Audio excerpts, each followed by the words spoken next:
नमस्कार, आप देख रहे हैं वार्तिक टीवी और मैं हूं सुभाष शर्मा। वार्तिक टीवी के इस खास कार्यक्रम सियासी चाल भूचाल में आप सबका स्वागत है। सियासी चाल भूचाल का हमारा यह प्रोग्राम राजनीति को समर्पित है, जिसमें हम देश की और प्रांतों की राजनीति को, विभिन्न राजनीतिक दलों की राजनीति को और चुनावी राजनीति को खासतौर पर, और आप और हम आम जो मतदाता हैं, आम नागरिक हैं, उनके दिमाग में किस तरह की राजनीति है उसको लेकर ये प्रोग्राम आपके समक्ष आते हैं। और इस प्रोग्राम में हमारे साथ होते हैं पूर्व मंत्री हैं, 6 दशक का राजनीति का सक्रिय अनुभव है, राजनीति में चाणक्य कहे जाते हैं चंद्रराज सिंह भी हमारे साथ होते हैं। आज भी हमारे साथ चंद्रराज सिंह जी हैं। हम उनसे जानने का प्रयास करेंगे कि इस वक्त देश की सेंट्रल लीडरशिप में या जो हमारी देश की जो सेंट्रल पॉलिटिक्स है उसमें क्या कुछ चल रहा है और प्रांतों में क्या कुछ चल रहा है, खासतौर पर राजस्थान में जो कि उनकी कर्मभूमि है उसमें क्या कुछ चल रहा है। इसको लेकर हम आज का प्रोग्राम कर रहे हैं। आगे बढ़ते हैं और चंद्रराज सिंह जी का स्वागत करते हैं। सिंह जी साहब, स्वागत है, नमस्कार। धन्यवाद सुभाष जी, धन्यवाद। तो प्रोग्राम की शुरुआत करें इससे पहले आज एक बहुत बड़ी बात है। वैसे पूरे देश में ये खबर है और खबर का जो श्रेष्ठ भाग दिखाई दिया है और जिसने लोगों को सोचने पर मजबूर किया है, वाहवाही दी, वो है प्रधानमंत्री नरेंद्र मोदी की माताश्री हीराबेन का देहांत हुआ, स्वर्गवास हुआ। इसके बाद जिस तरह से 2 घंटे के बाद ही शोक की इस घड़ी में भी प्रधानमंत्री देश के प्रति जो अपना कर्तव्य है वो करना नहीं भूले और 2 घंटे बाद ही अपने काम पर वापस लौट गए। ये जो देश ने देखा है, ये जो जज्बा है देश का काम करने का, देश के प्रति एक जिम्मेदारी का, उसको लेकर देश भर में चर्चाएं हैं। आप क्या सोचते हैं, किस तरह का ये दृश्य दिखाई दिया होगा लोगों को और किस तरह की भावनाएं आपको लगी हैं? ऐसा है सुभाष जी, मां तो मां ही होती है। आज तक जितने महापुरुष हुए हैं उनके जन्म का सारा श्रेय उनकी मां को मिला है। महाराणा प्रताप के बारे में जब लिखा गया था कि माही जहड़ो पूत जड़ जहड़ो राणा प्रताप, अकबर सुल्तान के जान से राणे साहब। जैन तीर्थंकरों में मरुदेवी और बाबा देवी के नाम के बाद ही तीर्थंकरों के नाम आते हैं। जीजा माता के बाद ही शिवाजी का नाम आया। जीजा माता अमर हो गई शिवाजी को जन्म देकर। हीरा बहन, आपने भी मोदी जैसे सबूत को जन्म देकर अमृत प्राप्त कर लिया है। इसलिए आज जब मैंने उनके प्रति संवेदना प्रकट की तो यही कहा कि जो माँ एक सपूत को जन्म देती है वो पूजनीय माँ होती है। और जब कोई माँ शिवाजी, महाराणा प्रताप और नरेंद्र मोदी जैसे पुत्र को जन्म देती है तो माँ अमर हो जाती है। वो कभी मरती नहीं। वो इतिहास में कहानियों में, किस्सों में, हकीकत में सदा अमर रहती है। इसलिए मैं आज हीरा बहन जी को श्रद्धांजलि करते हुए, उन्हें नमन करते हुए कहता हूं कि हीरा बहन का शारीरिक मृत्यु तो हो गई पर उनकी याददाश्त उनके पुत्र के रूप में सदा सदा सदियों तक जीवित रहेगी।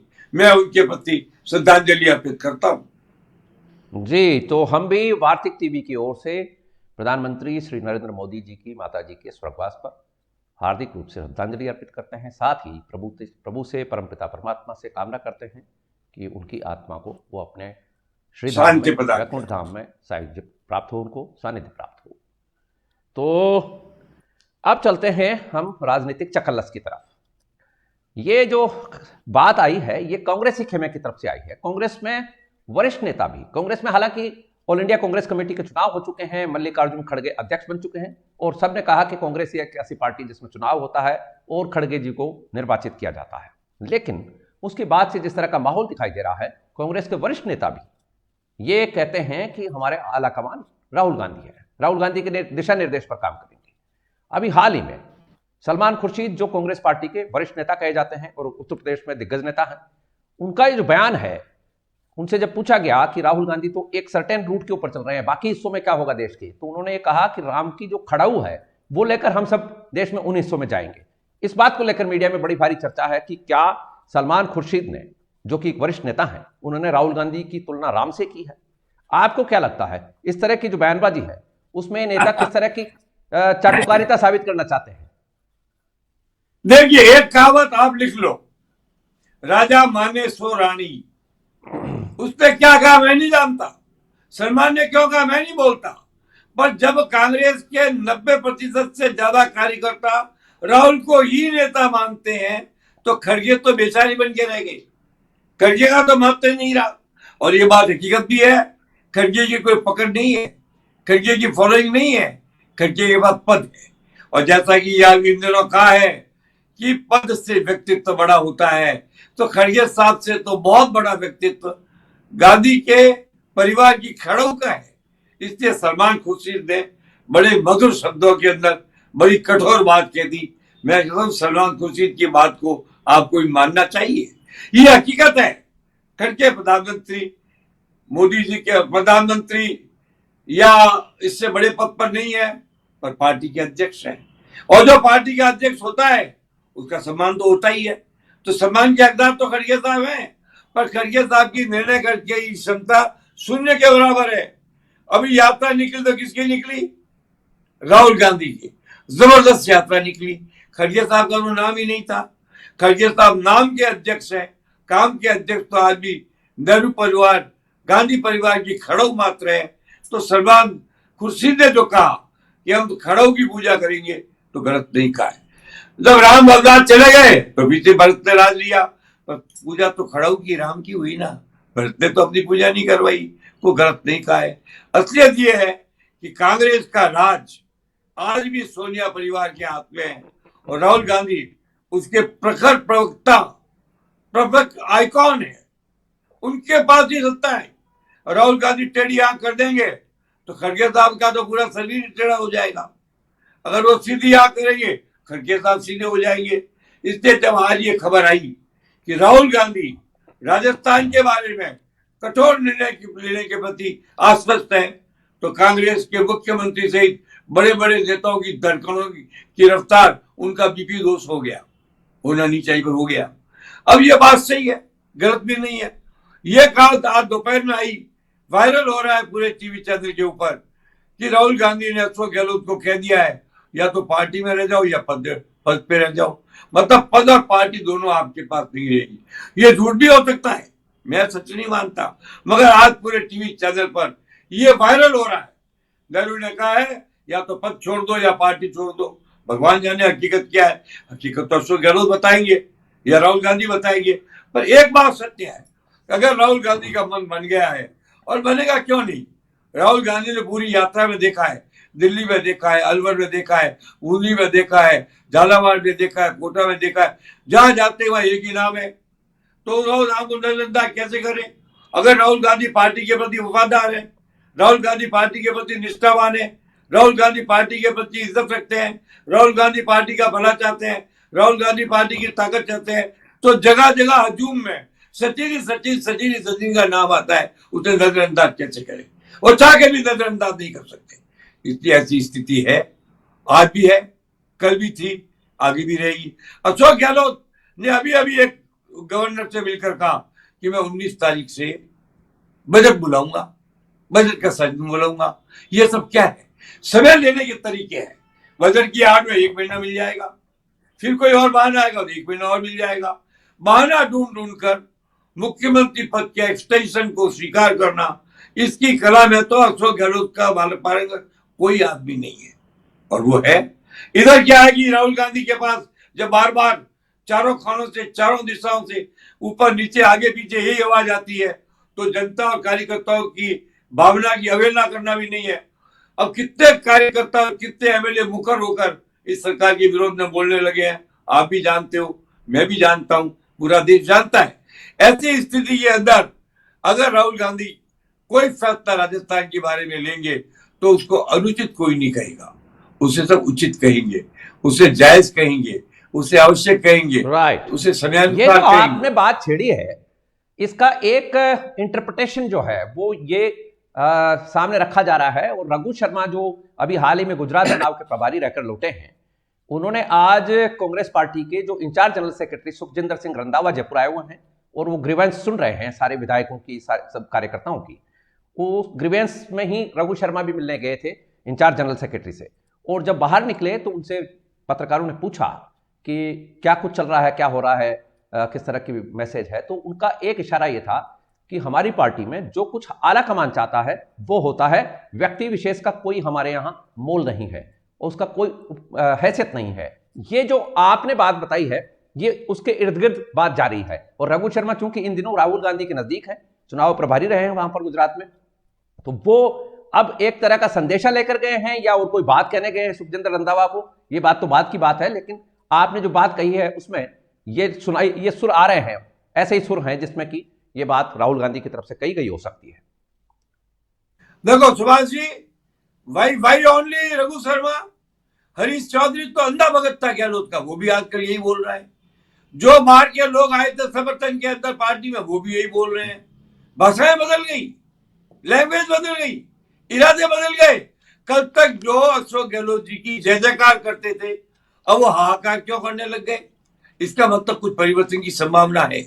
लेकिन मैं आपको एक बात कहता हूं, ये सारे शतरंज के खिलाड़ी मिलकर के भी अशोक गहलोत की शतरंज खेलने की जो चाल और बिसात पर चलने की चाल है, उसको टक्कर दे पाएंगे, इसका मुझे शक है। अब आपने एक बात और कही, मैं आपको एक बात बता दूं। आज मेरे पास भीमराज भाटी आए थे, 8 बार विधानसभा का चुनाव लड़े, 60,000 से वोट निर्दलीय कभी नहीं लाए, एक बार विधायक बने। उन्होंने एक बात कही, चंद्रराज जी अगर आज चुनाव हो जाए, मारवाड़ की 40 सीटों में से अशोक गहलोत का एक भी समर्थक चुनाव नहीं जीतेगा। खुद गहलोत चुनाव हारेंगे और बेटा लड़ा तो जमानत जब्त होगी। जब ये कांग्रेस के प्रमुख समर्थकों का, ये मेरे घर की बात है, मैं नहीं कह रहा हूं, भीमराज जी भाटी ने कही है, आपको नंबर देता हूं, आप उनको पूछ लेना। जब ऐसी स्थिति एक आम कार्यकर्ता के दिमाग में है कि मारवाड़ की 40 सीटों में से अगर 4-6 सीट कांग्रेस जीतेगी तो हिमाराम की जीतेगी। हिमाराम किसका आदमी है? सचिन पायलट का है। हरीश की जीतेगी जो आज के गहलोत विरोधी है। दिव्या जीतेगी जो आज के गहलोत की प्रखर विरोधी है।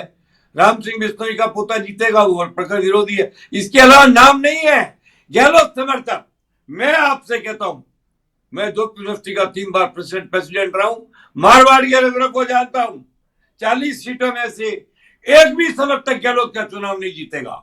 स्वयं गहलोत चुनाव लड़ेंगे तो बहुत बड़ी टक्कर होगी, और उनके बेटे का तो प्रश्न ही नहीं है। ऐसी स्थिति के अंदर अगर राहुल गांधी का दिमाग, यही विधायक जाकर के उनको सही बात बता देते हैं, वो बरगला नहीं रहे हैं, मिसगाइड नहीं कर रहे हैं, गाइड कर रहे हैं। अब गाइडेंस को कोई मिसगाइडेंस कह दे तो उसका आपके पास इलाज नहीं है। मगर राजनीतिक शतरंज खेलने में ये सारे एक तरफ बैठ जाएंगे, मगर चाल चलने में, वजीर को प्यादी से मात देने में, वो तो अशोक गहलोत कलाकार है। मैं पहले जादूगर लोगों ने कहा, मैंने नहीं माना। बाजीगर का मैंने नहीं माना। भाग्यवान का, मेरे का तो सबने माना। अब मैं आपसे कहता हूं, वो चाल के भी मास्टर है। ऐसी स्थिति के अंदर कांग्रेस में अभी अंदर जो जबरदस्त तूफान चल रहा है, आज गई सरकार, कल गई सरकार, आज गए गहलोत, कल गए गहलोत, आज आई सचिन, कल आए। इन बातों में कोई तो बैकग्राउंड होगा, मगर मेरी एक आदत है, जब तक 100% में निश्चित बात नहीं होती कहता नहीं हूं, कहना नहीं चाहता हूं। पर सुभाष जी आपने भी कह दी, रघु शर्मा ने इशारा कर दिया, हरीश ने इशारा कर दिया, दिव्या बोलती जा रही है, ये तब अशोक गहलोत के खेमे के लोग थे। क्यों बदल गए? आप बताइए मेरे को। झालावाड़ के विधायक बदल गए? अरे ये तो मारवाड़ का हाल है। 40 में से एक विधायक जो गहलोत का अंधा समर्थक है चुनाव जीत जाए तो आप कहना कि मैं भविष्यवक्ता गलत हूं, है ही नहीं।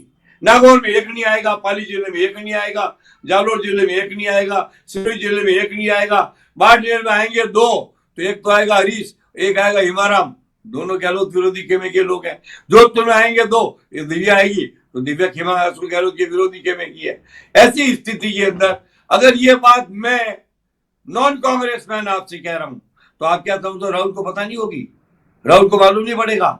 फिर वो नारों की आवाज में, जोर शोर में, सचिन साइनिक के नारे सुनकर अशोक गहलोत जी कानों में रुई डालनी पड़ेगी, वरना राहुल गांधी जी आपके पर्दे फट जाएंगे। इतनी आवाज आ रही है, आपको सुनाई नहीं दे रही है, आप सुनना चाहते नहीं है। अब बेचारे खड़गे को तो बेचारे बना ही दिया, खड़गे के पास कुछ है ही नहीं, नाम के खड़गे हैं, बाकी कुछ भी नहीं है। वो नाम के खड़गे हैं, काम के खड़गे हैं, होगा वही जो राहुल चाहेगा। राहुल का एक इशारा खड़गे के 100 इशारों से भारी है, इसका आप क्या करोगे? इसलिए प्रैक्टिकल प्रेसिडेंट, मैं आज भी कांग्रेस का एआईसीसी का प्रैक्टिकल प्रेसिडेंट राहुल गांधी को, वाइस प्रेसिडेंट प्रियंका गांधी को और राजमाता सोनिया को ही मानता हूं। बाकी लोग बकवास करते हैं, उनमें मेरा कोई विश्वास नहीं है। एक और चीज जो अभी दिखाई दे रही है राजस्थान में कांग्रेस की राजनीति में, सुखजिंदर सिंह रंधावा एक पूरा कैंप लगाकर बैठे हैं और सुनवाई पर सुनवाई चल रही है, सबको बुलाया जा रहा है। यदि आप वाली बात से हम यहां जोड़ रहे हैं उसको, यदि सब कुछ सामान्य होता तो इंचार्ज जनरल सेक्रेटरी को, प्रभारी महासचिव को राजस्थान में आकर इस तरह से 1-to-1 मीटिंग करने की क्या जरूरत थी? नंबर एक। नंबर दो, मंत्रियों को भी बुलाया जा रहा है, पूर्व विधायकों को बुलाया जा रहा है, और जो हारे हुए विधायक हैं उनको भी बुलाया जा रहा है। यह क्या कारण है? क्या फीडबैक लिया जा रहा है? एक बात। और सर्किट हाउस में रुके हुए हैं। और आज के जो बयान हैं कांग्रेस के नेताओं के, उसमें डॉक्टर रघु शर्मा का भी बयान है कि 2.5 साल से कोई काम नहीं हो रहा है, सचिन पायलट और अशोक गहलोत का विवाद मिटाया जाए, इसके पहले काम कुछ हो ही नहीं रहा है, सरकार ठप पड़ी है। ये सारे मंत्री भी कह रहे हैं। और बीडी कल्ला को जिस तरह से मंच के ऊपर, आप इसकी भी कोई, आप तो पुराने जानकार हैं राजनीति के और मैसेज की राजनीति को अच्छी तरह से समझते हैं। सुखजिंदर रंधावा, डोटासरा, अशोक गहलोत और बीडी कल्ला, ये 4 मंच पर एक साथ दिखे हैं। इसका कोई अर्थ आपको दिखता है क्या? एक बात। और दूसरी बात, देखो आपने एक बात कही, कांग्रेस के पूर्व विधायकों को बुलाया जा रहा है, तो मैं तो पूर्व कैबिनेट मंत्री हूं, मुझे क्यों नहीं बुलाया गया? मैं तो पूर्व कांग्रेस का AICC का सेक्रेटरी हूं, मुझे क्यों नहीं बुलाया गया? बट आप अभी सदस्य बुलाया उन्हीं को जाता है जो अशोक के यस मैन होते हैं। कल भीमराव घाटी के अंदर नहीं जाने दिया बेचारे को, वो तो बहादुर रामेश्वर डूडी आ गया जिसने उसको भेजा अंदर। तो खरी खरी बात क्या आ गया? अगर आपकी बात को सही मान लिया जाए कि रंधावा साहब पूर्व विधायकों से, पूर्व वरिष्ठ कांग्रेसजनों से, पूर्व कांग्रेस के बड़े पदाधिकारियों से, पूर्व कैबिनेट के मंत्रियों से मिलना चाहते हैं, तो आप ऐसा करो, मेरा समय तय करवा दो, मैं दूध का दूध और पानी का पानी कराऊंगा, तो रंधावा को मालूम पड़ेगा असलियत क्या है। मगर ऐसा होगा नहीं। वह एक लिस्ट बना करके दी गई है, किसी को अलाउ करना है, वो लिस्ट सब गहलोत समर्थकों की है, दूसरों की है ही नहीं। रंधावा साहब, आपको भी रंधावा की जगह ब्लैक चश्मा लगा के भेज दिया जाएगा, और जो देखना है वो आप देख नहीं पाओगे, जो समझना है आप समझ नहीं पाओगे, सोचना है वो सोच नहीं पाओगे, जो बोलना है बोल नहीं पाओगे, जो कहना है कह नहीं पाओगे, जो आगे रिपोर्ट करना कर नहीं पाओगे। आपका आना और ना आना एक बुतौलिये की तरह होगा, जो एक बार गोल गोल घूम कर आता है, जगह नहीं लेता, 2 मिनट में चला जाता है। आपकी यात्रा बुतौलिये की यात्रा बन के रह जाएगी। ये मैं आपको कह रहा हूं, आपका आना कोई मत नहीं है। राहुल गांधी के पास सब पहुंचते हैं, राहुल गांधी के पास यात्रा में लोग पहुंचे, राहुल गांधी को लोगों ने बताया है। लेकिन राहुल गांधी को एक बात आज भी समझ में आती है कि आखिर AICC चलानी है, कैसे चलेगी जब तक सरकार का समर्थन नहीं होगा। गहलोत का हाथ है तो सब कोई साथ है, गहलोत का हाथ नहीं है तो फिर यहाँ पर दनादन की कोई बात नहीं है। इसलिए मजबूरियां है, आलाकमान चाकी भी कुछ नहीं कर सकता। यह जितनी अफवाह मैं नहीं मानता, मेरा दावा है कि अशोक गहलोत एक क्षण के लिए भी इस्तीफा नहीं देंगे, न जाएंगे, जमे रहेंगे अंगद के पांव की तरह। वो अंगद का पांव ऐसा है जिसे 100 रावण मिलके भी उठा नहीं पाए थे, तो कौन उठाएगा? ये दुर्गति होनी है, कांग्रेस की दुर्गति तय है। आने वाले चुनाव में गहलोत के नेतृत्व में चुनाव होगा, 10 सीट 15 सीट। गुजरात का 17 का रिकॉर्ड टूट भी जाए तो आप आश्चर्य मत करना। इसलिए बेचारे हैं लोग, बाकी सब बेचारे हैं, बेचारों की कोई हैसियत नहीं है। राइट।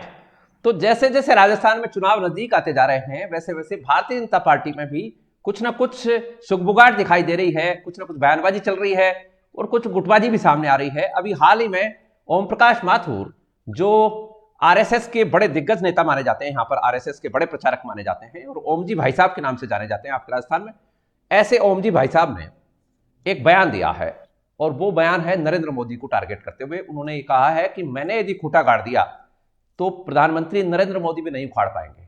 ये किस दिशा में जाता हुआ बयान है? क्या बात है, क्या बात है।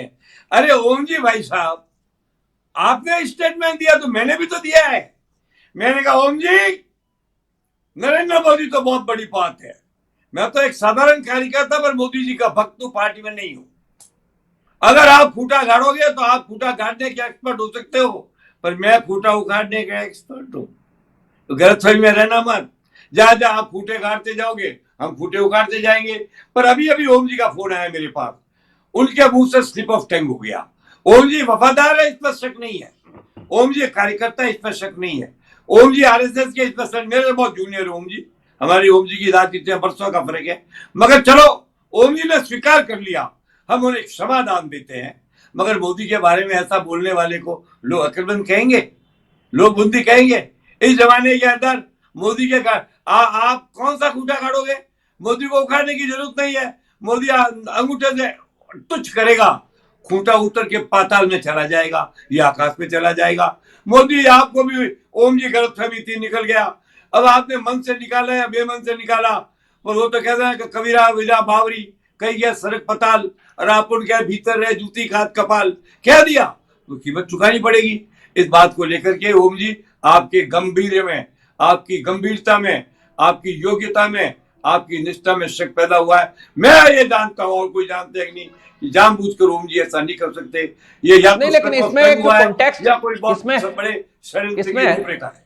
इसमें एक कॉन्टेक्स्ट है, एक कॉन्टेक्स्ट जो देखा जा रहा है वो है जो हम आपसे समझना चाहते हैं। ओम प्रकाश माथुर जो हैं वो यहां पर टिकट बांटते हैं आरएसएस खेमे की तरफ से, उनको भी एक टिकट बांटने का अधिकार रहता है क्योंकि वो पुराने नेता हैं, और जो सीएम का संभावित कैंडिडेट होता है कुछ टिकट वो बांटते हैं। दो चुनाव में हमने देखा है कि ओम जी की काफी उसमें भूमिका रही है। इस बार भी उनसे जब ये पूछा गया, ये भारतीय जनता पार्टी की आंतरिक गुटबाजी को दर्शाता हुआ मामला है, जिसमें कि उनसे जब पूछा गया कि टिकट बांटने का क्या रहेगा क्या नहीं रहेगा, तो उन्होंने कहा कि भाई जो मैं करूंगा वो फाइनल होगा, क्योंकि मैंने यदि घोटाला किया, ऐसा कुछ बताया जा रहा है। 2003 में सारे टिकट मैंने और वसुंधरा जी ने बांटे थे। ओम जी को तो हमें चटनी भी नहीं बांटनी थी। आपके कहने से क्या होता है? मैं कहता हूं वसुंधरा जी के समर्थक और ओम जी आजकल इंटरनली एक है। 40 आदमियों के टिकट कटेंगे। अरे ओम जी आप 5 के बचा के बता देना, मैं आपको सूची दे दूंगा इनके कटने वाले, आप बता देना, आप खूंटा गाड़ देना। आप खूंटा नहीं, खूंटे का बाप गाड़ दो। टिकट वितरण में इस बार केवल आला कमान की चलेगी। यहाँ का प्रेसिडेंट सतीश पूनिया है, उसकी पंचायत की थोड़ी चलेगी। सबसे वरिष्ठ गुलाब जी कटारिया है, उनकी चलेगी। युवा पीढ़ी में किसी की चल सकती है, कोई 1 2 4 टिकट बांट दे तो बांट दे, बाकी किसी के हाथ में कुछ नहीं है। टिकट तो कांग्रेस बीजेपी का हाईकमान बांटेगा, ये मैं आपको आज कह रहा हूं। ये जो ओम जी आपको गलतफहमी कि आप टिकट बांट दोगे, मैं आपको दावे के साथ कह सकता हूं, आप टिकट बांटना तो दूर रहा, भारतीय जनता पार्टी के भोजन में बनने वाली चटनी भी नहीं बांट पाओगे। मैं फालतू की बात करता नहीं हूं, मैं सही बात कहता हूं, इसलिए लोग नाराज है। वैसे ओम जी मेरे मामा हैं, वो मेरे मामा हैं। कई बार वो शकुनी मामा बन जाते हैं, कई बार विदुर मामा बन जाते हैं, और मामा तो है क्योंकि वो बाली के और मैं बाली, मेरी ननियाल है। तो मामा श्री को कहता हूं, अरे मामा श्री हवा में मत रहो, आप कुछ नहीं बांट पाओगे।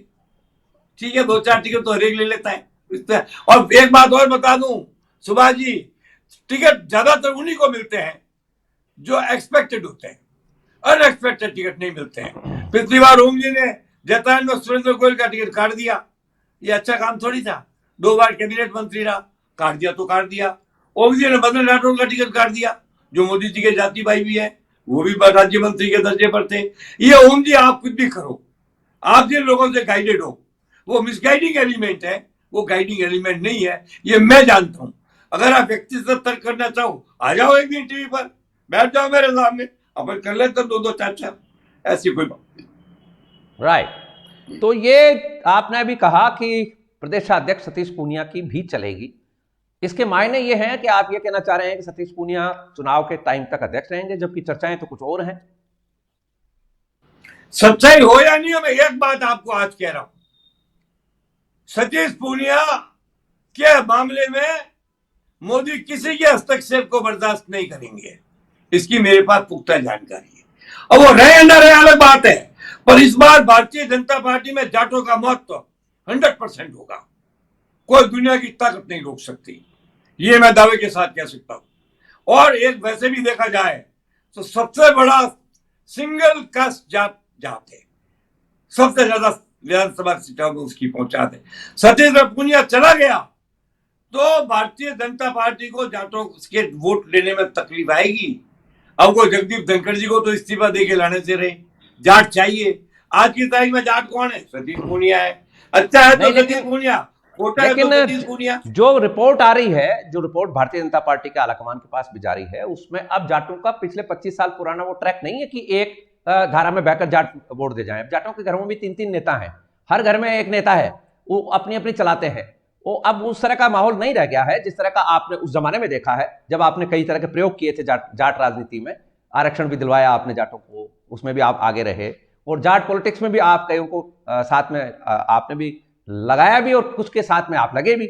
नाथुराम मिर्जा जैसे जो दिग्गज नेता थे उनके साथ आप रहे भी। लेकिन अब माहौल दूसरा है। अब माहौल उस तरह का नहीं है कि किसी एक जाट नेता के कहने से राजस्थान का जाट कोई वोट देगा, क्योंकि सतीश पूनिया खुद भी अपनी ही कॉन्स्टिट्यूंसी में, जाट कॉन्स्टिट्यूंसी में हारे हैं, रामगढ़ में, और यहां फिर आमेर में जीते हैं। आमेर में तो कोई जाट है तो नहीं। सही है सुभाष जी, आपकी बात में बहुत दम है, मगर एक बात मैं आपसे कहना चाहता हूं, फॉर्चुनेटली अनफॉर्चुनेटली जाटों के साथ दो जातियां मिली रहती है, एक तो गुजर। अब चूंकि गुजर है ही नहीं, गुजर तो सचिन के साथ जाएगा, तो भाजपा के साथ तो जाएगा नहीं, इसलिए जाटों का महत्व है। आप जाटों को भी इग्नोर कर दोगे, गुजरों को भी कर दोगे। एक माहौल था कोई जमाने में, एक माहौल था कि जो किसानी का काम करते थे लोग, जो काश्तकारी का काम करते थे, वो एक तरीके से सोचते थे। आजकल आप देखिए जरा, गांव खाली हो चुके हैं। गांव में जो खेती करने वाली जो जितनी भी कौम थी, जितनी जातियां थी, उनके बच्चे सब बाहर आ गए, कोचिंग में, इंस्टीट्यूट में जा रहे हैं, इंजीनियरिंग कर रहे हैं, कंप्यूटर साइंस में जा रहे हैं। अब वो उस तरह का माहौल नहीं रहा। अब पीढ़ी बदल चुकी है। आप किसी भी जाट बच्चे से बात करेंगे आज की तारीख में जो वोटर है, और आप सब जानते हैं कि इस वक्त जो हमारी सबसे ज्यादा पॉपुलेशन है, 65% जो पॉपुलेशन है, वो लगभग 30 साल की उम्र की है, 30 से नीचे की उम्र की है। वो इन बातों में पड़ती नहीं। और जो सबसे बड़ी जात की बात आपने कही सुभाष जी, आप इस बात में, एक बात मैं आपसे अवगत करता हूं, हालांकि आप बहुत ही होशियार आदमी हो, पर सुनो, यूनिवर्सिटी के चुनाव होते हैं ना, देखते हो आप, जाट, हर स्टूडेंट जाट को वोट देता है, हर गुजर को वोट देता है, हर यादव को। ये जातिवाद टूटा नहीं है, रूप बदल गया है। इसलिए मैं तो सतीश पूनिया को बड़ी आसानी से मोदी जी हटा सकते हैं, पर मुझे जरा कम संभव लगता है। अब मैं गलत भी हो सकता हूं, हर बात तो मेरी सही हो नहीं सकती। नहीं, अधिकांश विरोध नहीं, सुनिए, हम वहां नहीं जा रहे थे कि सतीश पूनिया हटेंगे या नहीं हटेंगे, कौन हटाएगा कौन नहीं हटाएगा, हम वहां नहीं जा रहे थे। हम उस बात पर आ रहे थे कि जो एक परसेप्शन बना हुआ है कि राजस्थान में सबसे बड़ी जो जाति है वो एकजुट होकर वोट देती है, वो जाट है, जबकि जनसंख्या के आंकड़े भी इससे डिफर करते हैं। हाँ, ये बात जरूर है कि एससी का जो तबका है उसमें भी अलग अलग सेगमेंट हैं, अलग अलग जातियां, इसलिए वो एक नहीं होती हैं कभी भी। और जाटों में भी आजकल आप देख लीजिएगा कि जैसे भरतपुर का जाट है, वो अपने आप को अलग मानता है, धौलपुर का जाट, भरतपुर का जाट, वो इनमें से नहीं है। हमारे वेस्टर्न राजस्थान के जाट हैं, ये अलग किस्म से सोचते हैं। पूर्वी राजस्थान का जाट है, वो अलग किस्म से सोचता है।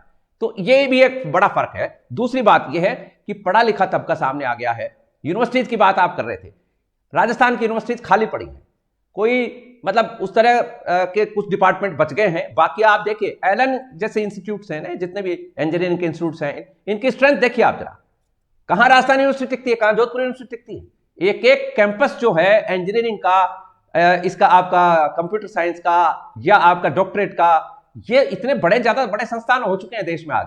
और वो जो लोग हैं वो अब नई राजनीति करना चाहते हैं। और प्रधानमंत्री नरेंद्र मोदी की जहां तक बात है, सब लोग जानते हैं कि नरेंद्र मोदी राजनीति, जातिगत राजनीति में बिलीव नहीं करते हैं, और उनको जो वोट जाता है वो मुसलमानों का भी वोट जाता है। हमारे मेवात में देखिए सुभाष जी, मैं तो अभी गुजरात का चुनाव देख के आया हूं। हाँ, उन्होंने पटेल को बना दिया अध्यक्ष, तो पटेल को बना दिया मुख्यमंत्री। 90% पटेलों ने बीजेपी को वोट दिया। बाद में कोहली में से 2 आदमियों को बना दिया महत्वपूर्ण व्यक्ति, पुरुषोत्तम और उनके भाई को। 100% कोहली ने मोदी को वोट दिया। बाद में प्रवेशीवाद का जातिवाद चला तो 100% प्रवासी। यदि इस हिसाब को देखें, आप तो इंटेलिजेंट आदमी है, चाणक्य है, आप तो बहुत शार्प है पॉलिटिक्स में, और गुजरात का आपने उदाहरण दिया, बहुत बेहतरीन उदाहरण है। लेकिन on the very contrary, Narendra Modi की जाति यदि हम देखते हैं तो महज चुनिंदा लोग हैं। लेकिन आप जाति तो हिंदुत्व, उन्होंने अपनी जाति को हिंदुत्व का हिस्सा बनाया। वही हम कहना चाहते हैं। मोदी बहुत होशियार है, मोदी के मुकाबले का कोई थिंकर है नहीं। मोदी ने देख लिया सनातनियों का बहुमत है, मोदी सनातन हो गए। मगर जब छोटे लेवल पर चुनाव होते हैं तो हम लोग जातिवाद से मुक्त नहीं है। हमारा जोधपुर जिला तो ये कांग्रेस ने जो वहां पे कबाड़ा किया था गुजरात में, ये जो जातिगत राजनीति को महत्व दिया गया और पटेलों का आंदोलन कराया गया, एमपी में भी ये प्रयोग कराया गया था। आपको ध्यान होगा, एमपी में भी किसानों को एकजुट करके और आंदोलन कराया गया, गाड़ियां जला दी गई थी। यही काम अभी पंजाब में भी कराया गया था। हरियाणा पंजाब में भी कराया गया था। तो वो स्पॉन्सरशिप थी जिसमें वो पटेलों का जो आरक्षण का आंदोलन था वो इस सनातनी सोच को डेंट कर रहा था। इसको बीजेपी ने मैनेज कर लिया और वो मैनेज होके आ भी गए साथ में। ये भी बड़ी बात है। अदरवाइज आप देखिए जरा कि कई बार कई जातियां जो हैं वो कई रोष में आ गई तो वो मानती भी नहीं है, लेकिन मान गई क्योंकि सनातनी फोल्ड में है वो बेसिकली। और बीजेपी का जो वोट, जो काडर वोट है, वो सनातनी सोच से देता है। सतीश पूनिया भी अपने आप को जाट कहकर कभी भी प्रचारित नहीं करते हैं, यह हमने देखा है। और जगदीप धनखड़ की तो बात आप जानते हैं, जगदीप धनखड़ की भी कभी जाटों की राजनीति नहीं करते। नहीं, वो तो है ही, वो तो हाँ। जातिवाद से ऊपर उठा हुआ आदमी है। नहीं, हाँ। सतीश तो नहीं कहता है कि मैं जातवाद कर, लेकिन जाट कहते हैं कि सतीश हमारा है। इसका कोई इलाज, इसका कोई उत्तर? सारे जाट मुझे बर्ताव देते, हमारा सतीश, उसका कोई इलाज नहीं। सतीश नहीं कहता कि मैं जाट हूं, पर जाट कहते कि सतीश हमारा है। साहब ये होता है, हर जाति में होता है। इस बात को आप माने या न माने, सच्चाई ये है कि हम जातिवाद से मुक्त नहीं है। हम जातिवाद हमारे अंदर घुसा हुआ है, हमारे कण कण में है, खन खन में, खून में, बूंद बूंद में। इसीलिए मैं कहता हूँ सतीश पूनिया को हटा तो सकते हैं मोदी जी, पर इतना मुझे आसान लगता नहीं है। आपने कहा कि चर्चा भले ही हो, पर मैं अभी इस चर्चा के बारे में आश्वस्त नहीं हूँ। हो सकता है मैं गलत हूँ, ये जरूरी थोड़ी मेरा बात सही होगी, पर मेरी कुछ बातें सही भी होती है, कुछ गलत भी होती है। आज की तारीख में मुझे लगता नहीं है, अगर हटना तो सतीश पूनिया 10 दिन में हट जाएंगे। साल तो पूरा हो गया, टर्म तो पूरा हो गया, पीरियड तो पूरा होगा, मालूम पड़ जाएगा। अगर सतीश पूनिया हटे तो कुछ लाभ भी होंगे तो कुछ नुकसान भी होंगे। जनवरी में जो राज्यों की यूनिट्स है उनके होंगे, इसके बाद में फिर सेंट्रल यूनिट के होंगे। उसमें जेपी नड्डा को भी इस बार हटाया जा रहा है, ऐसा सुनने में आ रहा है, क्योंकि हिमाचल को लेकर जेपी नड्डा के ऊपर कुछ आरोप है, टिकट वितरण को लेकर। देखिए, हिमाचल का तो मुझे बहुत ज्यादा ध्यान है, मैं कारण बता नहीं सकता, क्योंकि होने के पहले कहना मूर्खता होती है। हिमाचल की सरकार तो कुछ महीनों की है। प्रतिभा और प्रतिभा के परिवार को नाराज करके बहुमत बनी रहेगी ये सरकार, आपको लगता है? मुझे नहीं लगता है। आज भी अगर प्रतिभा जी 10 आदमी हो गया शपथ मत लेना तो सरकार गिर सकती थी। इसलिए हर जगह यही ग्रुपिज्म है, जातिवाद है, ग्रुपवाद है, परिवारवाद है, वंशवाद है, सब है। मगर राजस्थान के अंदर इतना मैं जरूर जानता हूं, कोई वाद, सारे वाद एक तरफ, कांग्रेस की बर्बादी तय है। कांग्रेस तो 15-20 सीट लाएगी गहलोत जी रहे तो। इसमें अगर फर्क पड़ जाए तो आप मुझे कह देना मैं गलत हूं, कोई चांस ही नहीं है। मगर अगर सचिन आता है तो सुनो, गुजर जाट कॉम्बिनेशन हो गया तो 11 जिलों की 70 सीटों के अंदर भाजपा को दांतों तले उंगली डाल के अपनी ऐसी की तैसी करवानी पड़ेगी, तब भाजपा 150 सीट नहीं ला पाएगी। फिर भाजपा 100, 90, 110 तक पहुंचेगी। और अगर गहलोत जी विराजे हैं तो हम तो समझते हैं कि हमारा थर्ड फ्रंट बनाना बेवकूफी हो जाएगा, क्योंकि तब तो कांग्रेस की, भाजपा की सीटें 150 आ जाएगी। तो हम तो भगवान से प्रार्थना करते हैं, प्रभु जल्दी सचिन को कांग्रेस में लाओ, ताकि बराबरी टक्कर में हमारे जैसे निर्दलियों की भी पंचायत ही चल जाए। इसी में हम लगे रहे। राइट, तो आपने सुना, ये था आज का हमारा प्रोग्राम सियासी चाल बुचाल। और आज के प्रोग्राम में हमारे साथ जुड़े हुए थे राजनीति के चाणक्य, पूर्व मंत्री, 6 दशक का राजनीति का सक्रिय अनुभव रखने वाले चंद्रराज सिंह भी साहब, आभार आपका, बहुत बहुत धन्यवाद। धन्यवाद Subhash ji, thank you so much. तो आपने सुना किस तरह की चीजें चल रही हैं राजनीति में, और किस तरह की उठापटक के समाचार, और किस तरह का भविष्य दिखाई दे रहा है विभिन्न राजनीतिक पार्टियों का। आपने हमारा प्रोग्राम ज्वाइन किया, इसके लिए आपका बहुत बहुत आभार, धन्यवाद। I wish you good luck, success and happiness. Thank you so much.